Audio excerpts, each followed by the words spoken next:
Assalamualaikum warahmatullahi wabarakatuh. Saya Sheila Alfira Muiza, NPM 20041, akan mempresentasikan hasil case scientific session bagian oral medicine dengan judul Analisis Kebiasaan Merokok pada Pasien dengan Tingkat yang Bervariasi dari Palatum Perokok di Wilayah Barat Daya Maharashtra, dengan dosen pembimbing Ibu Dr. Gigi Utmiarma MDSC. Pendahuluan, merokok merupakan salah satu faktor risiko terbesar dalam perkembangan lesi pada mukosa mulut. Merokok sering dikaitkan dengan leukoplakia, melanosis, smoker's palate, black hairy tongue, karsinoma sel squamosa, dan penyakit periodontal. Pada jurnal ini akan membahas tentang smoker's palate, didukung dengan dua jenis rokok, ada cigarette dan BD, di mana cigarette merupakan rokok konvensional yang biasa kita temui, dan BD merupakan rokok tradisional khas India. Smoker's palate atau Nicotina stomatitis palatini merupakan lesi asimptomatik yang berhubungan dengan rokok, cangklong, dan cerutu. Biasanya muncul perubahan pucat pada palatum keras atau durum, sering dikombinasikan dengan beberapa titik merah kecil yang terletak di pusat nodul. Titik merah ini menunjukkan saluran kelenjar ludah minor yang meradang, namun tidak menimbulkan rasa sakit. Fenomena ini disebabkan oleh respon mukosa palatal terhadap panas yang kronis. Dalam kasus yang parah, mukosa mungkin menunjukkan retakan dan berbentuk seperti danau yang kering. Selanjutnya, bahan dan metode. Jurnal ini menggunakan metode deskriptif, di mana terpilih 50 pasien di atas usia 20 tahun yang memiliki riwayat merokok dan manifestasi smoker's palate. Rincian yang relevan diperlukan, seperti riwayat medis, jenis rokok yang digunakan, durasi dan frekuensi kebiasaan, serta gambaran klinis. Sedangkan pasien yang menderita penyakit sistemik tidak diikutsertakan. Berikut adalah klasifikasi tingkat keparahan smoker's palate. Pada tingkat pertama atau mild, terdiri dari bukaan merah seperti titik pada area pucat. Pada tingkatan kedua atau moderate, ditandai dengan elevasi yang jelas dengan umbilikasi sentral.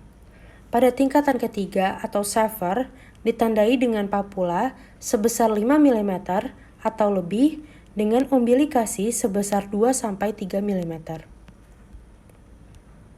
Selanjutnya, hasil di mana pada tabel pertama merupakan perbandingan antara tingkat keparahan smoker's palate dengan tipe rokok yang digunakan. Terdapat 13 orang pada tingkatan pertama, di mana 11 orang menggunakan cigarette dan 2 orang menggunakan BD. Pada tingkat kedua, total 21 orang, terdapat 16 orang menggunakan cigarette dan 5 orang menggunakan BD.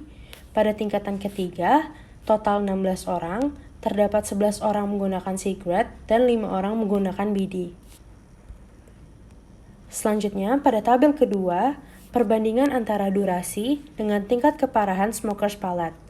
Pada tingkat pertama, terdapat total 13 orang, di mana 4 orang mengkonsumsi rokok selama 6-10 tahun, 5 orang 11-15 tahun, 4 orang lebih dari 15 tahun.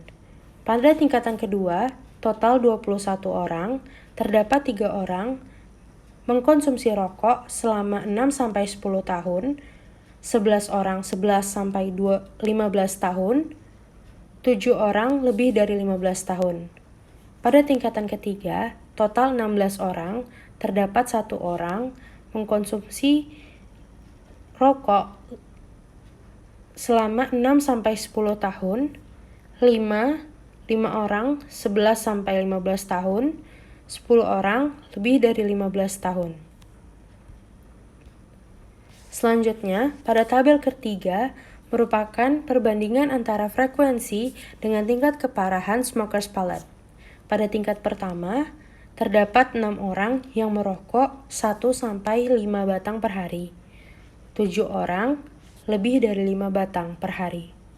Pada tingkatan kedua, terdapat 15 orang merokok 1-5 batang per hari dan 6 orang merokok lebih dari 5 batang per hari.